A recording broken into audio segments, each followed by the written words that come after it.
Giving all glory and honor and praise to Yahweh, by Hashem Yahweh Shai, by Hashem Rakah Kadash. Double honor to the elder apostles of Great Millstone who were well teaching us 100% truth. Shalom and salutations to the hopeful elect, beginning with the 144,000 and the rest of the men, women, and children. I'm your brother Magan Shalomar. As you can see, this video is titled Exposing the American Goulash. They go into depth about alligator Alcatraz, how the northern tribes are being disappeared, and the horror of being captured by the modern day slave catcher, which is ISIS, and put into these facilities. And if they don't have any family members that keeps up with them or know where they are or is asking about them, some of these people are being disappeared off the face of this earth. So we're gonna go right into it. This is fair use. Fair use is not for monetary gain, but for educational purpose only. Are there any U.S. citizens in these facilities? Yes. I mean, as far as I understand, my clients have been telling me that they've talked to numerous people who claim that they're U.S. citizens. So there are also young people in the facilities. There are people under 18. So there's a world. This is the world where you can be picked up by a federal authority, even if you're an American, put into a facility and essentially disappeared. If nobody is looking out for you, yes. How likely is it to get worse? That's interesting that you're asking me that question, because I'm not good at like the predictive factor of things. So as you can see, that Great Millstone, started from the apostles on down, has been warning to Israel that not only the northern tribe that is going to be they seeking after, but also the southern tribe as well. This is Jacob's trouble, where ISIS can just come pick you up off the street, whether you're American, whether you are a illegal alien, they want to call it. You getting picked up on the street and placed in these facilities, these camps, these they call it a goulash, and possibly being stuck there for months and sometimes just being disappeared, right? So this is the time we're in, and the apostles been putting out this warning that this is happening. This devil has come down in great wrath. Detained more than 100,000 people, and its shadow prison system of detention. Since the beginning of the Trump presidency, ICE has detained more than 100,000 people, and its shadow prison system of detention centers has received more than $45 billion in funding.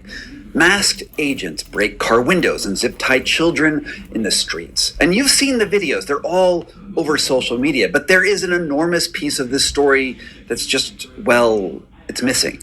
We're aware of the initial horror stories of families being broken up and people tackled in the streets, but have almost no idea what happens after those cell phone cameras switch off and those people are carted away. So in this video, I'm going to try to answer what should be a relatively straightforward question. What happens to people after they've been detained by ICE? In ordinary times, it should be straightforward. They get arrested, head to a detention facility, go through court proceedings, and are either released or deported. But they're not ordinary times. In September, Physicians for Human Rights, one of the few organizations trying to make sense of these detention center systems, found that more than 10,000 detainees were placed in solitary confinement, with 3 out of 4 for upward of 15 days, and some as many as 44 days. And many of these people, they'd never even seen a judge. The report, titled Cruelty Campaign Solitary Confinement in U.S. Immigration Detention, was interesting. It was revealing, but it was also out of date from the moment that it was dropped. The situation on the ground is changing so fast that no academic group can stay on top of it through FOIA requests and statistical analysis, especially when those statistics are provided by ICE. So today I'm going to talk to Taylor. She's a social worker on the front lines who's been posting on TikTok and other social media about what she has seen while trying to get basic representation for people who've been caught up in the ICE dragnet. She didn't want me to use her full name, but you can find her at all the social media places at the handle social worker for the people. Over the last several months, she has been harassed by counter-protesters, been followed home by suspicious vehicles, and her phone has been hacked with sophisticated government spyware. I had to cut some parts out of this video because, in her words, I'm so scared. I'm so scared. I'm so sorry. Which should give you at least some idea of what we're going to get into in today's conversation. I urge you to listen to the whole interview because while some of it may sound bureaucratic and even mundane, it's vital for you to understand that even if you are an American citizen, the changes happening over at ICE could very well be coming to anyone who the government suspects of being less than loyal in the very near future. And that is what Apostles, a great millstone, has been warning Israel, that this is going to happen. This is going to happen where everyone, it's going to affect everyone. This martial law is going to affect everyone. This devil is moving at a fast pace because he only has but a short time. 2 Ezra chapter 15, verse 14. Woe to the world and them that dwell therein, for the sword and their destruction draweth nigh, and one people shall stand up and fight against another, and swords in their hands. And this is the time we're leading up to. This is the prelude of when Jacob's trouble really starting to kick off, but we're starting to see the beginning of how this sedition is going to take place. You're already seeing how the troops are moving in. They got boots on the ground in all these major cities, and basically it's coming to a city near you, and everyone is going to be caught up in this shit. Whether you southern kingdom or you northern kingdom of Judah, you're going to be caught up in this into this devil's plan, right? Verse 16 it says, "For there shall be sedition among men, and invading one another. They shall not regard the kings nor princes, and the course of their actions shall stand in their power." Right? Because what we're going to start seeing is that the people is going to start fighting back. They're not going to listen to the presidents, not going to listen to the governors or any type of authority figure, whether it's local or whether it's federal, because they're going to start fighting back against this devil, bringing these troops in and trying to just take you and throwing you to these Alcatraz places they got set up. It said, "Man shall desire to go into the city and shall not be able. For because of their pride of the cities shall be trouble, and the houses shall be destroyed, and men shall be afraid. And a man shall have no pity upon his neighbor, but shall destroy their houses with the swords and spoil their goods because of the lack of bread and for great tribulation." And that's what we're going to start seeing more and more. And this is what Great Millstone, the prophets of Great Millstone, so beginning with the elder apostles on down, has been preaching this word 24/7 all on the internet, on the highways and the byways of these streets, man, warning Israel, giving warning to Israel, and also preaching the downfall of America. Changes happening over at ICE could very well be coming to anyone who the government suspects of being less than loyal in the very near future. So let's dive in. What's your name and what do you do? I'm Taylor. I am a social worker in my day job, but I, a few months ago, posted on TikTok that I felt compelled to drive from Missouri to Alligator Alcatraz. And through that, I made a bunch of connections with family members of detainees. And so sort of organically, I started helping them as I do as a social worker. I'm used to bureaucracies that are difficult. I'm used to things being hard to get a direct answer.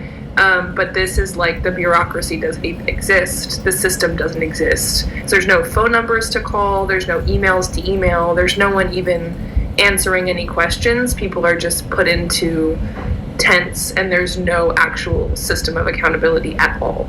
So as a social worker, your job is to navigate the bureaucracy and get people services. Is that more or less right? And oftentimes it's difficult to understand, like especially Social Security, for example, applying for disability is like one of the most complex things. When I started helping people in detention, specifically at Alligator Alcatraz, because my first clients were in Alligator Alcatraz, I started to realize that after spending hours upon hours a day calling everybody I possibly could, that nobody even had the answers. I called every single Florida bureaucracy that I could possibly find.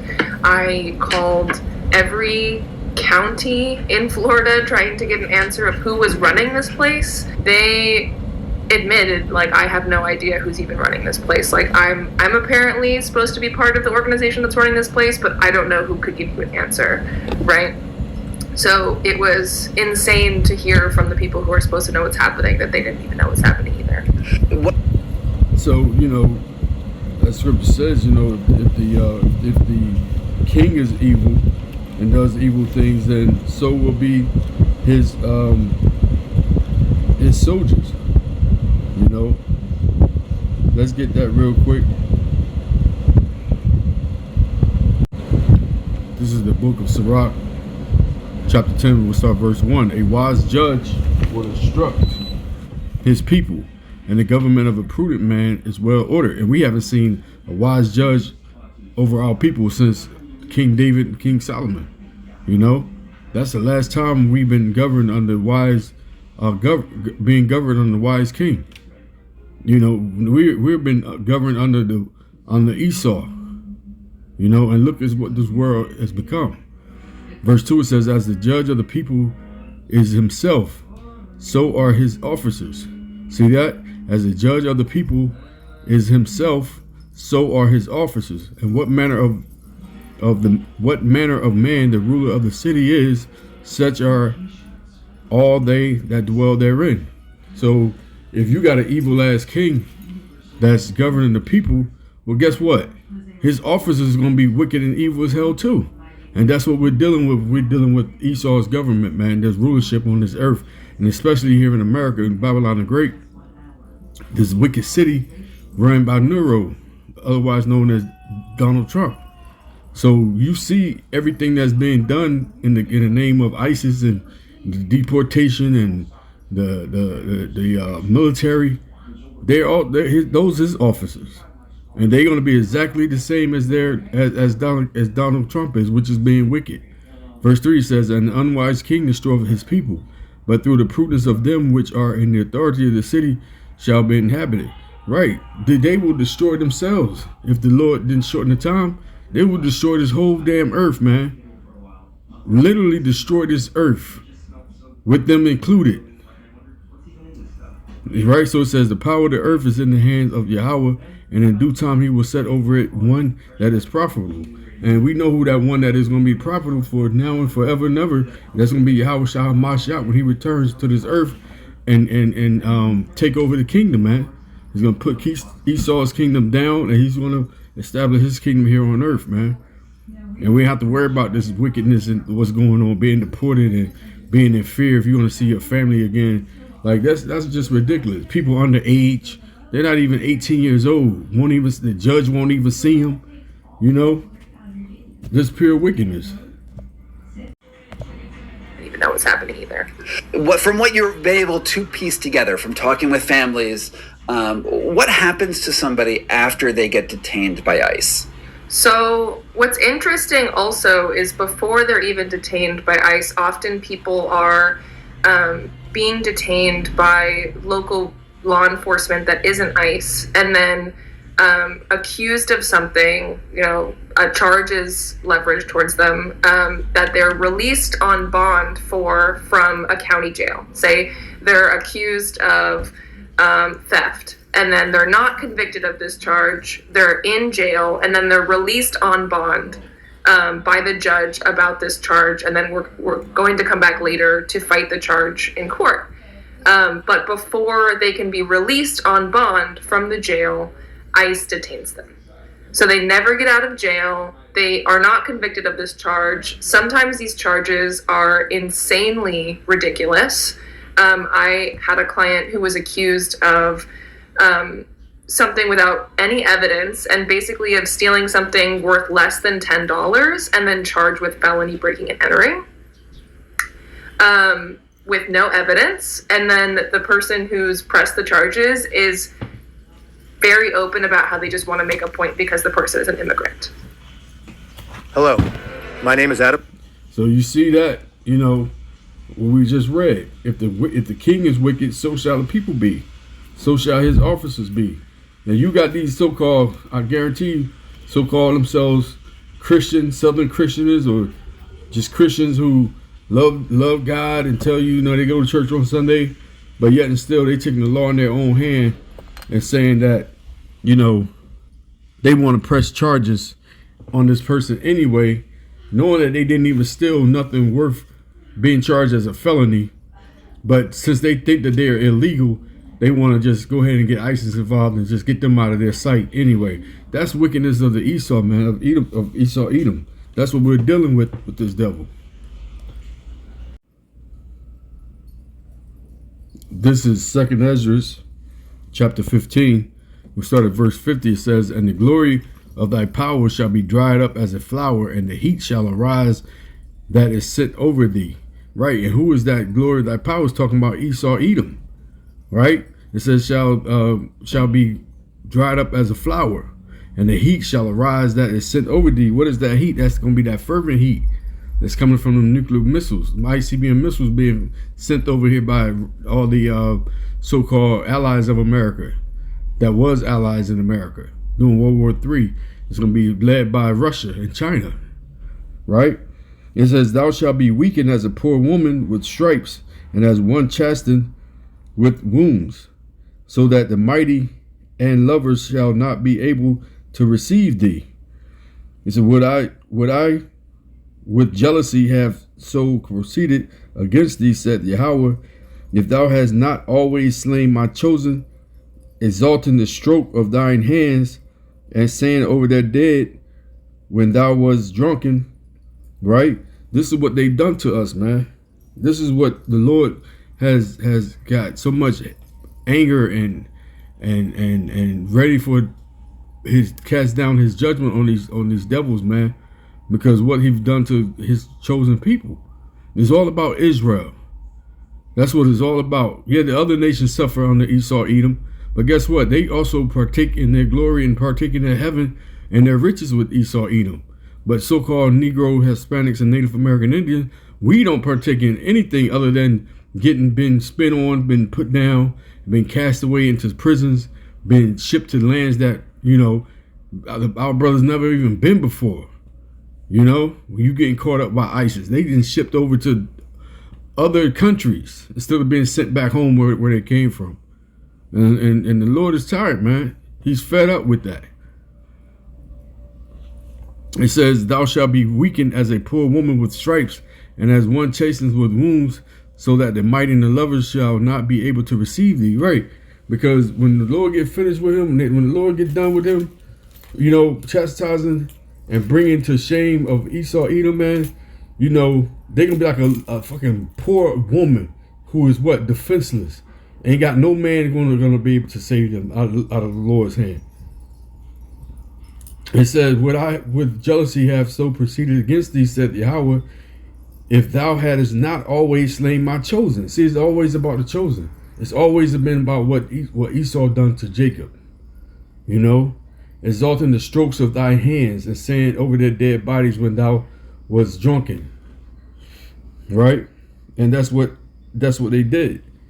And that's what they still do. They did it during slavery. They did it during the northern tribe when they was here. They getting drunk and just, bragging, boasting about what they're doing to the slaves and how they, raped them and buck breaking and feed them to alligator, use them as alligator bait.